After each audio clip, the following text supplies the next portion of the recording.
Did you guys hear the NBC Nightly News? The Pentagon said that there is a potential mothership headed towards Earth. Yeah, you told me about it. He said it so casually. And he's like, we'll be right back after this. And it's like, what? All right, hold on. Listen to this. Thanks. In 60 seconds, the new draft report on UFOs. The Pentagon's expert warning about a possible mothership close to Earth. Stay with us. Stay with us. Stay with us. End on that. Now our sponsor, Denny's. How you doing? Grand Slam. Like what? How's that so casual, nonchalant? Like I feel like we just talked about the possibility of there being another species of whatever. What does that mean, And mothership? Yeah. That's what I'm saying. Oh But there's this thing that's been flying around, it's flown around Earth or close to Earth before, but it looks like a giant, like, rock-looking thing like this. Yeah. But the way it flies through space almost defies physics. Yeah. Like, it's not, like, completely going off of gravity. And so this one expert in the Pentagon or whatever is like, yeah, it's a mothership. But check this out. Yeah. Canada's most famous and most evil serial killer Yeah. is about to be released tomorrow. What the fuck? So I'm gonna tell you the story. Okay. And I want you to let me know Okay, if you think this guy should be let out. I bet. His name is Robert Picton. Yeah. Robert William Picton, actually. They call him Willie. Now, Willie, I don't really blame him so much because he has such a terrible backstory, but he had a abusive father. Okay. He grew up in a farm. And his whole family, they were almost had this very like rural feel to them. No matter what they did, it was kind of dirty. It was always very rugged. They had one of the biggest pork farms, like pig farms, in British Columbia. Literally one of the biggest. Oh, there's a crazy backstory. So there was one time, this is still when he was a child, his mother was driving him and his brother, and they accidentally ran over some kid. The mother hops out and notices, oh shit, we just ran over this kid. And Willie and the other brother are like, oh fuck, what do we do? Yeah. You know what the mother does? What? Looks at him and sees that he's injured and decides, oh man, he's probably dead. They toss him to the lake. But check this out. Yeah. Later, when the police find the body, they brought it to the hospital and they found out that the boy didn't die from his injuries. He died from drowning. Oh, so he was still alive. It was the mother's fault for putting him in the lake. And you can imagine, as a kid, he was seeing his mother have like no remorse for a human body. Now this is his upbringing. Yeah. But when he became an adult, that's where shit got crazy. This is fucked, fam. Because this is a soccer player. Right? Whenever he scores a goal, a really important public figure dies the same The day. same day. The same day, fam. Oh, Have you ever heard of the curse of Aaron Ramsey? Nah. Really? I'll list them out. Listen. May 2011. Yeah. Ramsey scores. But before continuing, I wanted to warn you guys that phones were being spied on. Click on this icon, then on more. If you see it, delete it immediately. May 2011. Yeah. Ramsey scores. Osama bin Laden dies same day. Yo, what the? October 2011. Yeah. Ramsey scores. Steve Jobs dies. Listen. That keeps going. Yeah. February 2012. Ramsey scores. Whitney Houston dies. Like the same day. The same day, fam. March 2013. Ramsey scores. Ray William dies. To November 2013. Ramsey scores. Paul Walker dies. Yo. Two more. August 2014, Ramsey scores. Robin Williams dies. Last one, January 2016, he scores.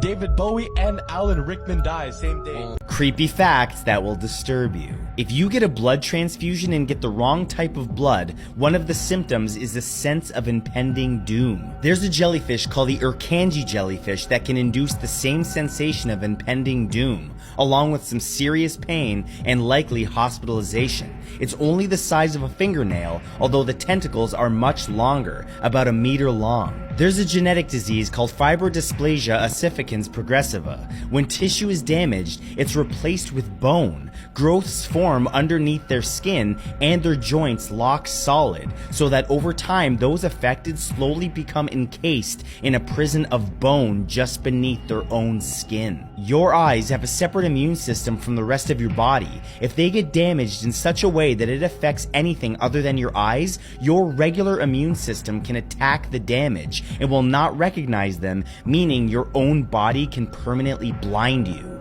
These are the 7 films with the deadliest on-set accidents. Number 7, the original Top Gun. This movie was, of course, groundbreaking at the time. Sadly, one of these stuntmen named Art Scholl failed to recover from a spin and lost his life during filming. He crashed into the Pacific Ocean and neither the plane or him were ever recovered. Number 6, Harry Potter and the Deathly Hallows Part 1. So Daniel Radcliffe's stunt performer, David Holmes, was his stunt double for the entire first 6 films. So David Holmes was testing a stunt sequence called the Jerk Back for Deathly Hallows Part 1, but something went wrong. He was slammed into a wall, landed on a crash mat, but sadly broke his neck. Although he didn't die, he just was left paralyzed for the rest of his life. But he and Daniel Radcliffe actually now share a podcast. Pretty sick. Number 5, Deadpool 2. So stunt performer and motorcyclist Joy Harris was filming a scene where she fills in for Zazie Beetz' character. Rehearsals all went successfully, but when it came to actually filming, she had to dress up as Beetz' character, and because of on-set time constraints, they didn't put adequate safety gear under the costume. As a result, she wasn't wearing a helmet, she lost control of the motorbike, hit the curb, thrown through the window of a building and pronounced dead on the scene. Number 4, Midnight Rider. You're probably thinking, I haven't heard of that film, and that's because this occurred on day 1 of shooting. So day 1 of shooting, the first shot they needed to get happened to take place on a live railroad track. You probably see where this is going. The producers and the director, however, were under the assumption that the track just wasn't in use. But suddenly, a train approached in the distance and the cast and crew scrambled to get off the track. But they didn't have enough time to get all their props, and the second camera assistant, Sarah Jones, got thrown onto the track in front of the train and died on impact. Number 3, The Dark Knight. Stunt performer Conway Whitcliffe died during one of the movie's car chases. He was leaning out the passenger side of a car to get a shot for a stunt sequence when his driver failed to make a turning and they both collided into a tree. He died at the scene. Number 2, The Crow. The Crow was a film whose protagonist was played by Brandon Lee, the son of Bruce Lee. Shooting one of the last scenes in the movie, the prop department accidentally loaded a revolver with live rounds. So when it came to shooting at the main character, Brandon Lee, he was actually shot in the abdomen and died very shortly after. Number 1 is probably the deadliest on-set accident in movie history. Before I get to it, please drop a follow. I'm a small creator and it really helps me out. Number 1, Twilight Zone the movie. So while filming the first sequence of the movie, Vic Morrow and his 2 children were all killed by a falling helicopter. The helicopter was flying low for a shot and was jolted by pyrotechnics that are a bit more powerful than it was ready for. Count of Saint Germain. He was one of the most mysterious men in all of history. But this guy was an actual historical person, like actual historical record of this dude? Oh yeah. The weird part is, to the day that he supposedly died, he never said where he came from, about his family, his true identity. So during the signing of the Declaration of Independence, it was locked in the courtroom, right? They locked all the doors because it was very hush hush. All the founding fathers, the story goes that they were hesitant to signing the Declaration of Independence. Right. And there was a man that stood up wearing all black suit. He stood up and gave this big speech about freedom. You need to be your own country. And that gave the courage to John Hancock growing up there and signing first, and all these other men went up. But when they went and turned around to see who that man was, he was gone.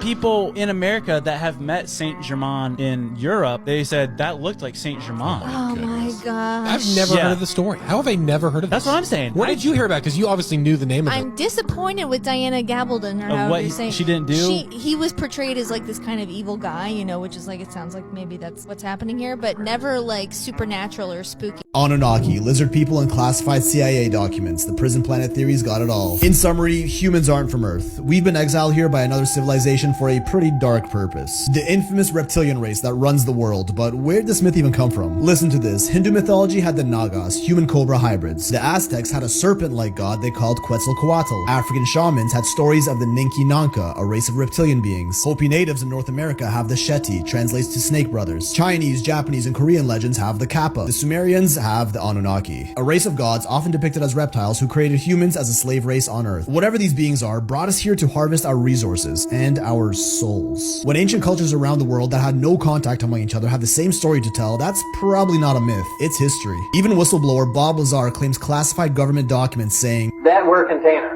That's how supposedly the aliens look at us. Containers of souls being farmed by these reptilians stuck on a planet we can't escape from. I mean, just a crazy theory, right? Hey man, are you okay? Do you need any help?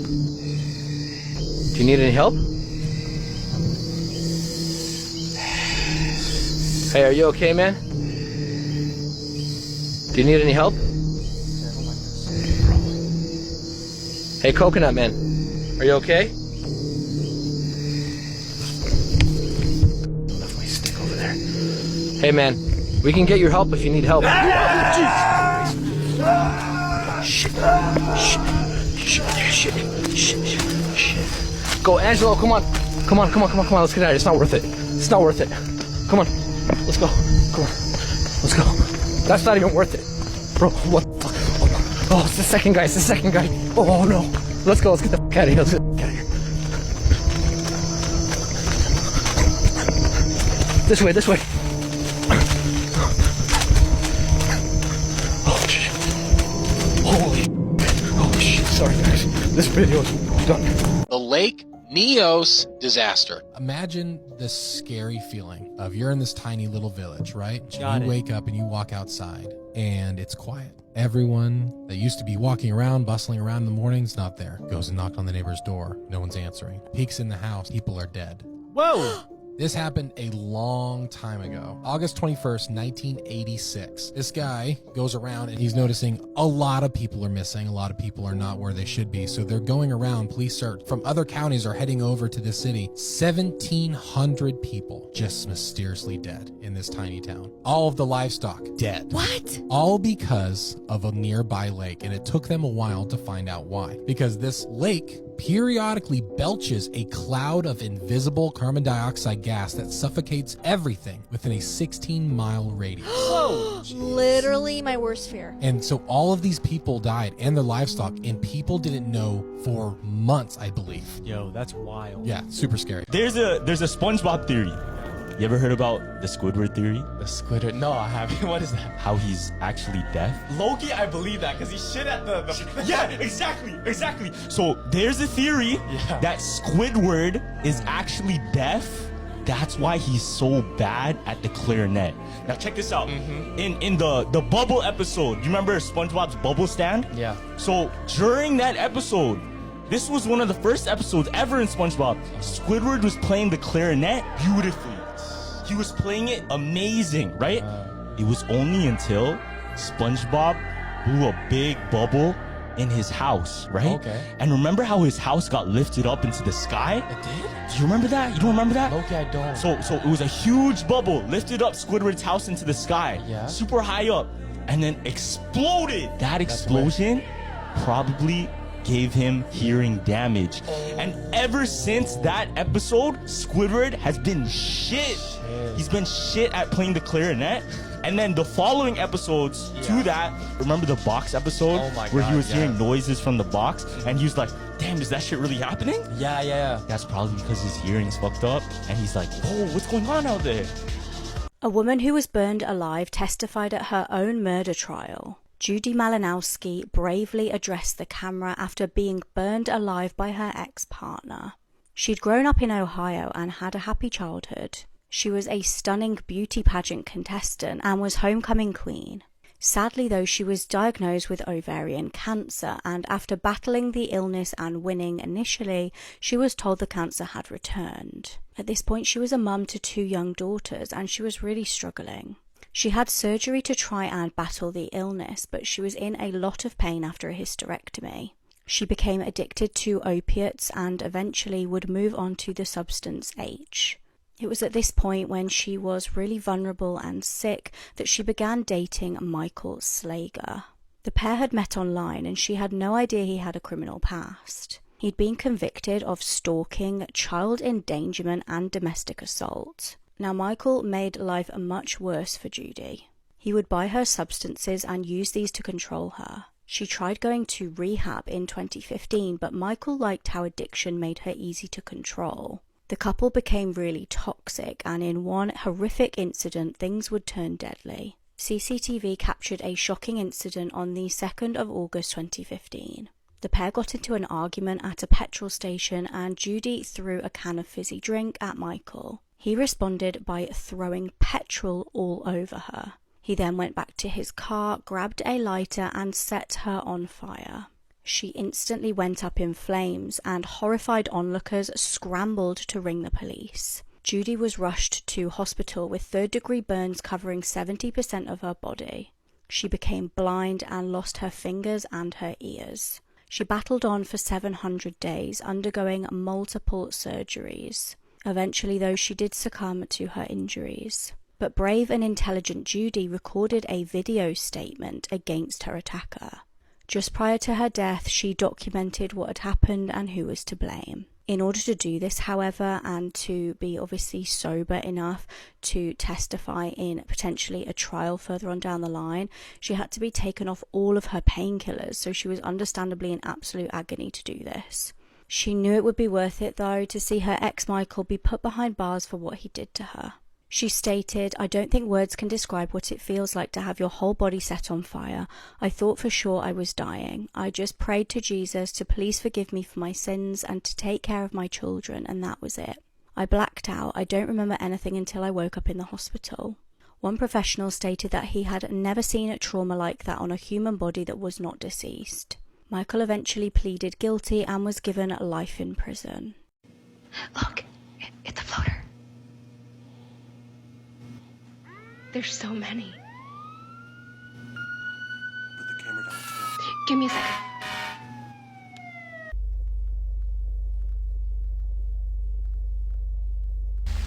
The floating phenomenon has now spread to over 6 different countries. Quarantining methods have varied from country to country. The phenomenon transmits faster in highly populated areas. This is the only similarity the floating phenomenon has with a typical viral infection.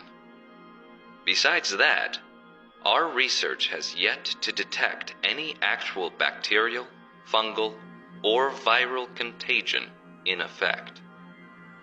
It's still unknown what exactly is being transmitted and how. It was previously thought that the floaters could only mumble incoherently or make moaning noises every so often. That lion that we were extracting DNA from in Zimbabwe, did I tell you about this? I don't think so. Dude, this was pretty nuts. So in late last year, I was tracking this giant lion that this friend of mine had told me that he'd seen in Limpopo Valley of Zimbabwe, like just north of the South African border. And we surmised that there was a potential that this animal, because it was so big, it had such unique behavior in the fact that it was hunting buffalo and even juvenile elephants, might have remnant Cape lion DNA in it. Because the Cape lion is this extinct subspecies of African lion. It was bigger than your regular lion, and they would follow the elephant migrations north and then back south, but generally they hung out in South Africa. Anyway, long story short, we wanted to test the DNA of this lion to see if it had any Cape lion DNA in it, and it was this one individual animal. So we tracked it for over a week, hung bait every night, did the collars, did everything that you do to get a lion in, and then finally, this massive black maned lion came in, and I darted it from about 30 feet away from a blind. This is the terrifying unsolved murder case involving 2 beauty queens. One made a narrow escape and one ended up bludgeoned to death. Nona Dirksmeyer was a beauty pageant contestant and a student at Arkansas Tech University. She lived in Inglewood Apartments back in 2005. She was in a relationship with Kevin Jones, and the pair had known each other since they were children. Just days before her 20th birthday, tragedy struck. It was the 15th of December 2005, and Kevin told police he became concerned after he couldn't get hold of her. That morning, Nona had sent him a text saying, "Good morning, Cuddle Muffin, I love you and I hope you have a great day." Later that day, after he failed to get hold of her, he chillingly sent her a text message saying, "Are you alive?" He told police that he went with his mum and his friend Ryan to go to her apartment to see what the matter was. They reportedly spotted her dead body through the glass sliding doors. The door was left unlocked and they raced inside. In a harrowing 911 call, Janice, Kevin's mum, stated, "My son's girlfriend, I think she's dead. There's been a terrible accident." Kevin can be heard in the background of the call stating, "I didn't do it." He reportedly tried to perform CPR and lifted her in his arms to hold her. A condom wrapper was found a few feet away from her dead body. Now, she had been smashed in the head with a heavy base of a lamp lying nearby. She'd been punched so hard it had bruised her brain. She'd been stabbed in the neck and strangled so hard it had broken her collarbone. Police started looking into potential suspects, and obviously they initially suspected Kevin. When he was questioned by police, he slammed down a chair in the room, which they believed showed that he had a bad temper. They felt that the wrapper that was left at the scene of the crime indicated a potential motive. Did this prove that she was maybe cheating on Kevin? They also then claimed that he failed a lie detector, but as we know, lie detectors are notoriously unreliable. Kevin was found not guilty in court. The second suspect was Gary Dunn. He lived close by and had ample opportunity to commit the murder. Prosecutors argued that there was DNA evidence linking him to the crime. However, 2 separate trials ended up in hung juries. Frustratingly, Gary was set free until 13 years later. He was arrested in December 2018, interestingly in connection with another beauty queen, this time a really horrifying crime. Riley Wagner, pictured here, was also a student at Arkansas Tech University, just like Nona had been. One day she noticed she was being followed by a vehicle. She was understandably really concerned. Suddenly, the man who was following her blocked her car into a parking space and tried to force her out of the car. That man was Gary Dunn. Horrifyingly, it was later revealed that he had ropes and knives in his vehicle. Riley stated she was terrified and she froze, but luckily was able to call 911. Now, another woman also reported to police that around 15 minutes earlier, Gary had done the same thing to her. He was arrested for attempted kidnapping and was given 15 years in prison. Shockingly, he only had to serve a third of that time. Nona's murder case remains open and unsolved. This man here is complaining to this reporter about UFC fighters who use his platform to preach Jesus. America doesn't want to hear your thoughts on Jesus. Keep that stuff at home. Religion, politics, all that stuff. When you're out there fighting and you're being interviewed, they want to hear about the fight. It's awesome that you love Jesus. Love Jesus all you want. You just don't have to do it publicly. So let's see just what it is that caused him to snap. Listen, what happened to you, USA? What happened to you? What's going on? You forget for the best of the world. The name is Jesus Christ. What happened to you?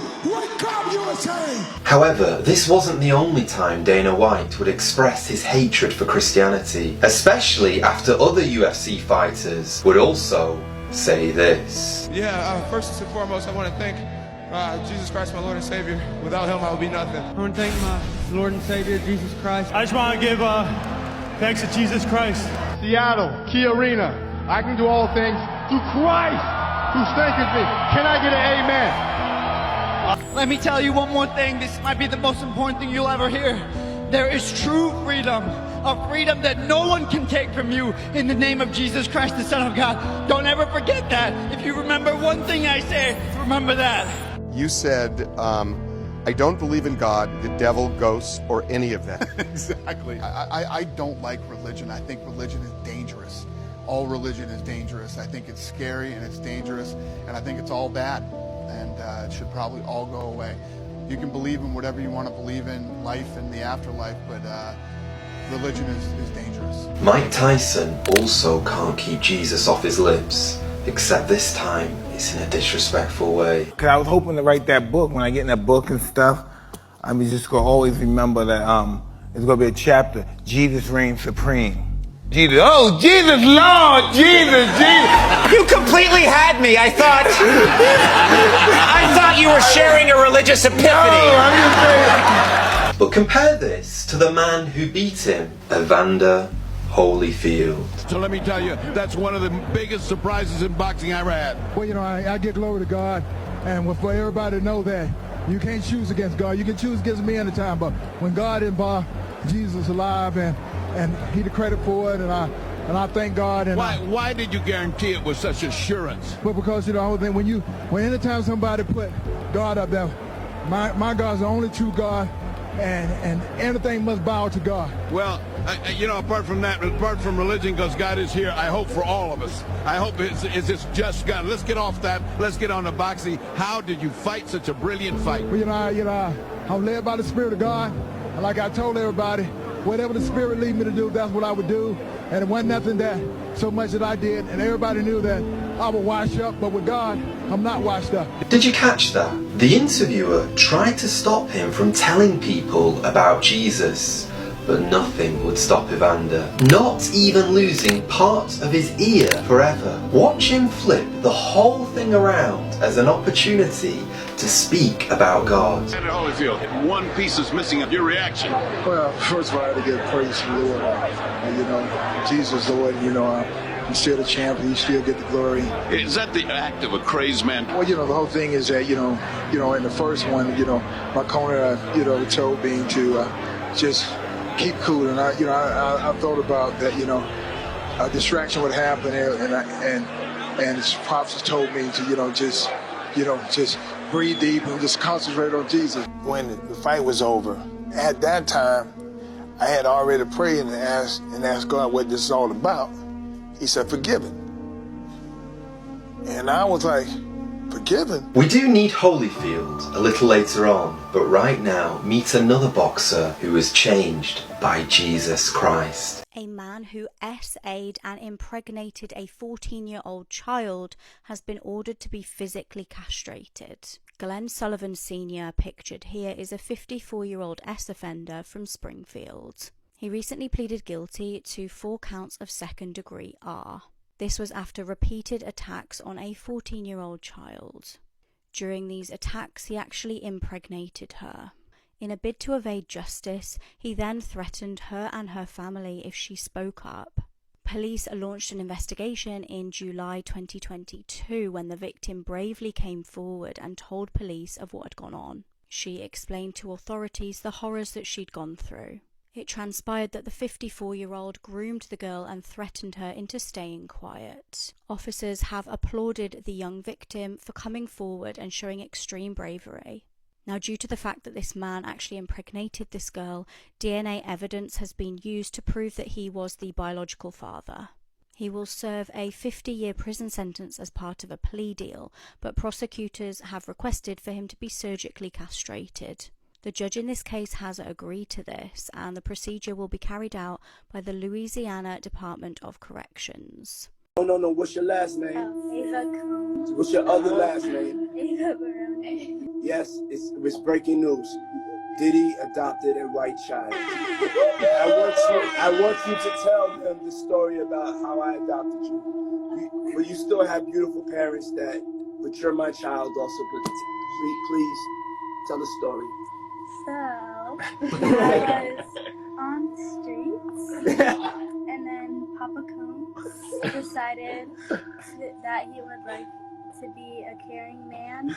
So then he saw me and decided to pick me up and said to come inside and play with his kids.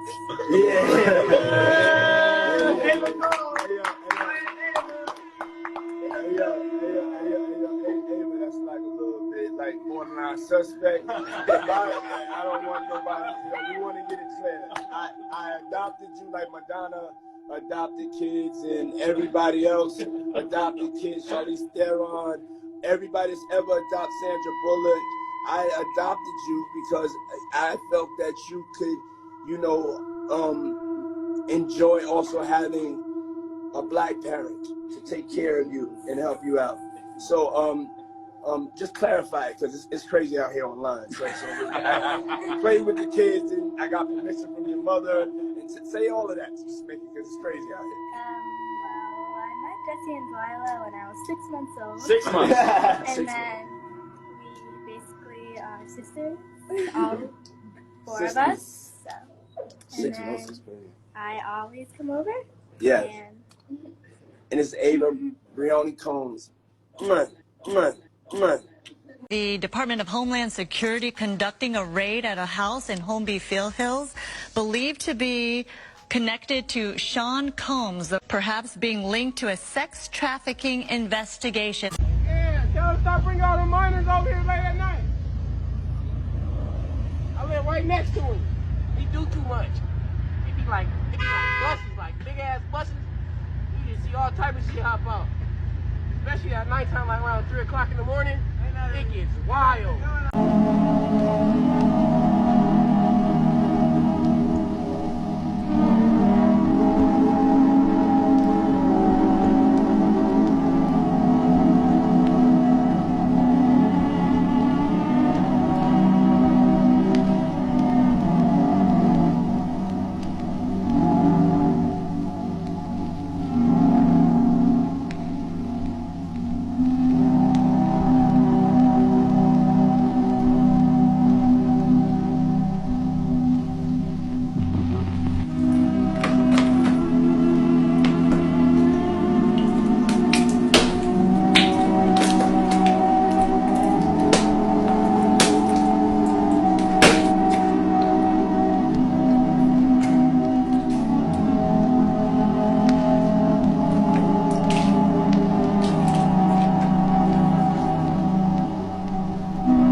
What secrets lie at the top of this mountain? After a 2-year-old boy vanished from his grandparents' house last year, there has been a shocking discovery.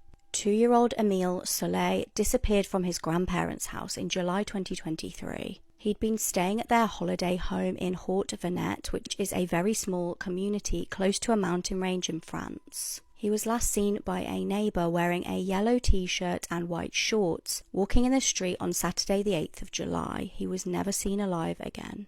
Now, huge areas of the area were conducted, but unfortunately there was no trace of the missing child. That was until a local woman was out hiking recently and stumbled upon something horrific. The hiker found a child's skull with only the top teeth in place.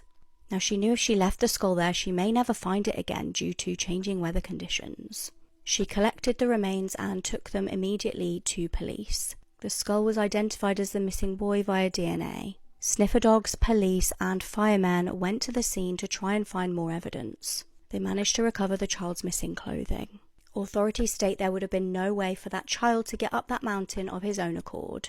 It is almost unbelievable that in just 10 months, this woman here went from saying this. My mom, I actually don't respect that much because she was a huge part in keeping me so caged so much of my life. I was raised very Christian. My dad was a pastor. I was homeschooled. It doesn't get more caged than that. To this. Because I am now giving it all up for Christ. I am now truly a believer. I would never take it back. God radically saved me from this darkness. No one is too far gone for Jesus, including you. So if you want the Lord Jesus Christ to take the pieces of your life and put you back together and restore your dignity and give you hope, well, come to him today. These are the 10 scariest images ever taken in history. Number 1. The final moments of 2 men atop a burning turbine. This wind turbine in Holland suddenly burst into flames during a routine maintenance check. The 2 engineers pictured, 19 and 21, were trapped atop the turbine and are pictured embracing before being fatally engulfed. Number 2. A Hiroshima man's shadow imprinted onto the ground by an atomic bomb. This is because the explosion produced a heat blast of 10,000 degrees Fahrenheit, which bleached any exposed surfaces and left silhouettes where people were stood in the way. Number 3. The last photo of Jolie Callan. Jolie was 18 years old and only weeks away from moving out of town to college when her frustrated ex-boyfriend convinced her to go on a hike for a closure tour. And during a moment that Jolie chose to take in the view, Callan shot her in the head and dumped her off a cliff. He took this photo just seconds before. Number 4. A crime scene message from the lipstick killer. In 1945, police entered an apartment and what they found on the ground was a 32-year-old woman dead with a knife in her back. But that wasn't even the most chilling thing, as on the wall scrawled in her lipstick was the message, "For heaven's sake, catch me before I kill more. I cannot control myself." Number 5. This 14-year-old's fatal 200-foot fall from a commercial aeroplane. On February 22nd, 1970, Keith Sapsford was running away from boarding school in Sydney, Australia, and climbed into the wheel well of an aeroplane, hoping to catch a ride. What he didn't realize is that once the plane was 200 feet in the air, the compartment would reopen to retract the wheels. This influencer was brutally murdered and her body was dumped outside her parents' house.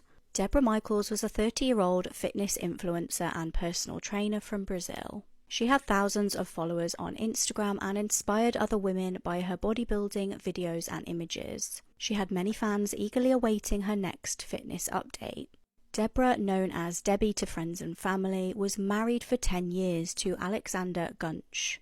He was 50 years old and Debbie was reportedly very unhappy in the marriage. She had confided in those close to her that she was thinking of leaving him. However, she wouldn't get out of the marriage alive. In January 2024, a horrific scene would unfold.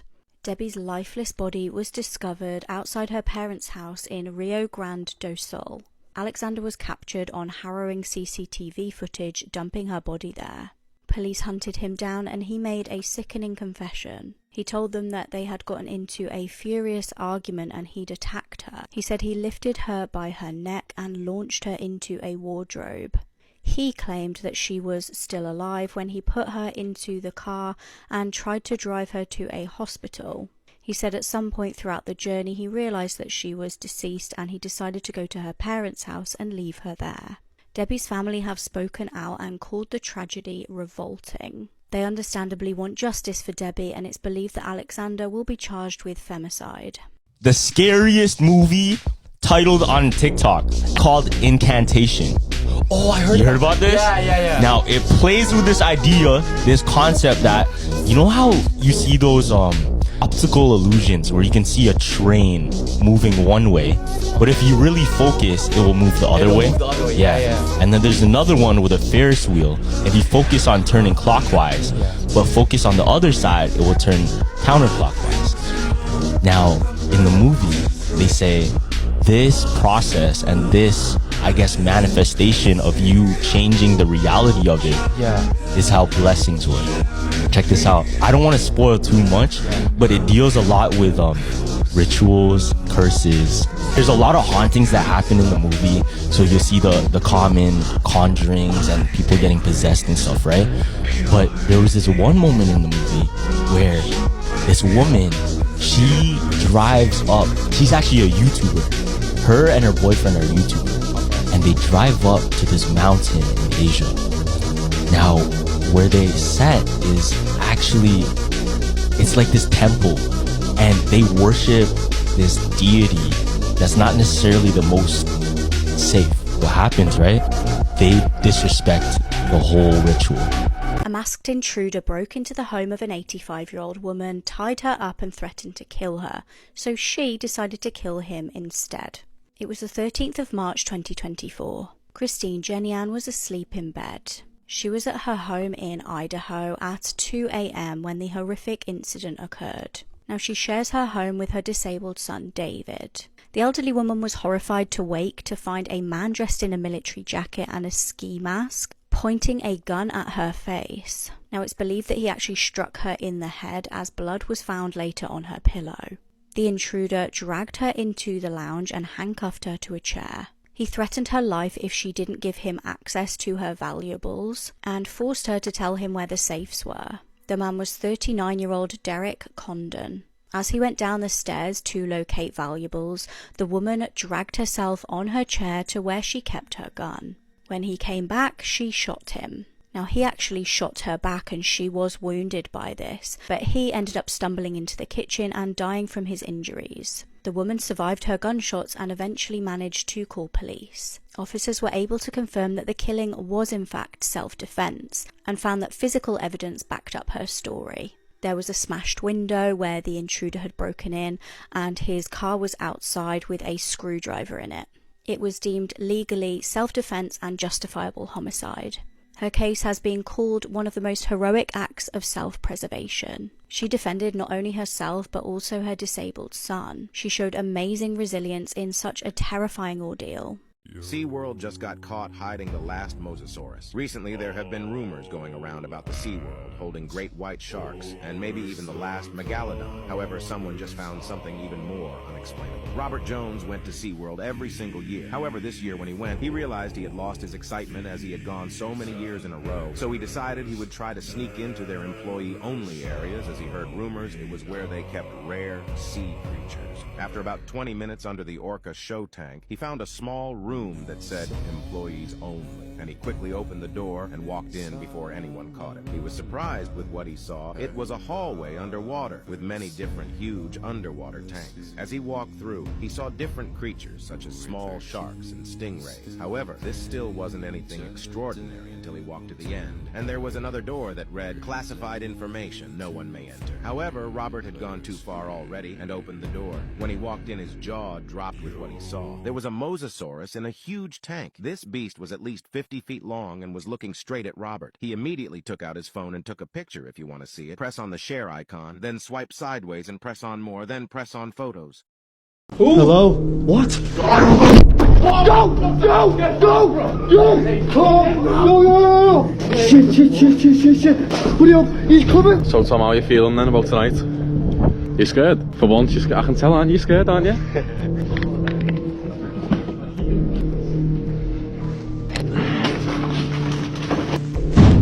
Don't run. I'm giving you metal. Don't f***ing run. Is anyone here? Can you make a bang for us? What the f***? That's what I'm getting thrown. Man, this is fucking insane. I swear something's been thrown. I swear I seen out the corner of my eye. Turn your lights off, turn your lights off. Someone's here. Hello? Hello? What? Go! Go! Go! Go! Shit. Am I okay? I'm okay. Keep calm. Keep calm. Keep calm. Go. Wait, which way? Man, hurry up. Hurry up. Man! What the f***? Hurry up! Get out! Get out! Get out! Get out! Slam the door! Hurry up! He's coming! Did you know Gordon Ramsay survived a terrifying murder attempt? Gordon Ramsay is a British celebrity chef, well known for TV shows such as Hell's Kitchen and Ramsay's Kitchen Nightmares. He's been given a total of 17 Michelin stars. He's arguably one of the most influential chefs in the world. However, his life was nearly taken in a shocking incident in Costa Rica in 2011. Gordon had been filming for a Channel 4 show called Shark Bait. The show was about the fishing industry, and Gordon and his team were trying to shed light on the cruel practice of shark hunting.